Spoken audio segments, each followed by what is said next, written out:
Hi guys, Josh here, and in case you missed the latest news, Marvelous recently announced 2 new upcoming Story of Seasons games.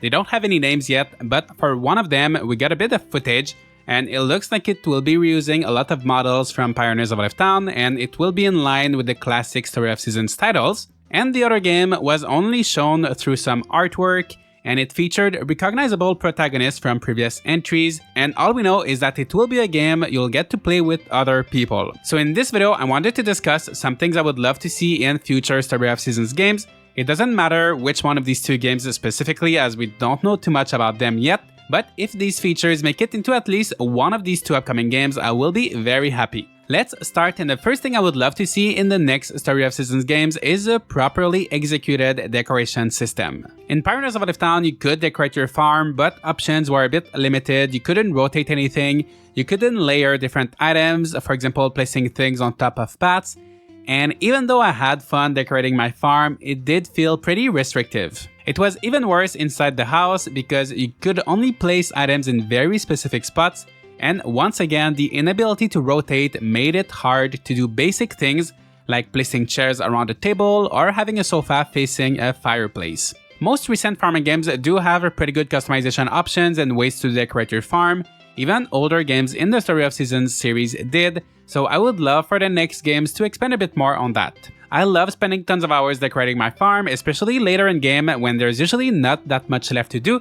I think it increases the replayability of the game and makes it more of a personal experience. The second thing I would love to see in the next Story of Seasons games is more interesting festivals. Both Pioneers of Lifetown and Our Wonderful Life lacked many of the classics, such as horse races, animal and cooking contests, and I felt like overall their festivals were a bit underwhelming. Sure, some of the minigames in Lifetown were fun, but overall, recent games in the series did not offer much incentive to participate in the festivals. They didn't change much, if at all, from year to year, usually just got a trophy or something that could be easily obtained the first year you participated, and that was pretty much it. In older games, for example Harvest Moon 64, many of the festivals were tricky to win during the first year, and often had multiple rewards that incentivized you to come back every year. For example, during the dog and horse races, you could win medals, which were then used to buy unique items like power berries, a new clock, a horse plushie, or other rewards that were generally more interesting than just a trophy. I also would love to see something like the Flower Festival, where you could pick someone to dance with. This was a really simple festival, but those little dances were just so cute, and I'm always looking forward to them every time I go back to games like Harvest Moon 64. Speaking of old games, I would love to see some more returning characters. We might see that in some form based on the artwork of the second game that they showed, in which we can recognize protagonists from Tree of Tranquility, Animal Parade, Trio of Towns, but protagonists aside, this series is almost 30 years old. It has a huge cast of unique characters that players got attached to, and I would love to learn more about these characters and to see them interact with each other. One of my favorite entries in the series is Magical Melody, and one thing this game did is that it brought back characters from older games, such as Harvest Moon on the Super Nintendo and Harvest Moon Save the Homeland. This made it so if you were familiar with those characters, you would be excited to see them again, and if you were new to the series, it might have enticed you to later try the other games to see where these characters came from. Even if we don't end up seeing familiar characters, it would be interesting to maybe see their relatives or descendants, or to have them mention other towns or events from the series to expand on the universe. And if they do go through the effort of bringing back old characters, I hope that your relationships with them will be more meaningful. Not only in terms of character development and cutscenes, but just like for the festivals, receiving unique rewards for befriending villagers makes things way more interesting. I will bring up Magical Melody again, but in that game, befriending certain characters would eventually lead to other characters moving in.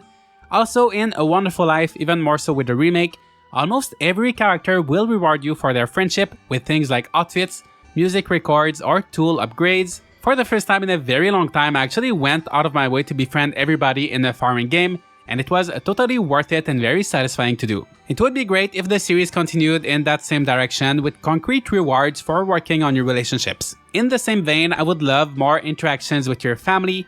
In some games, you were able to have a meal together, and your spouse could sometimes do things like watering the crops or taking care of your animals, but in many other games, your family is just there for appearance more than anything else.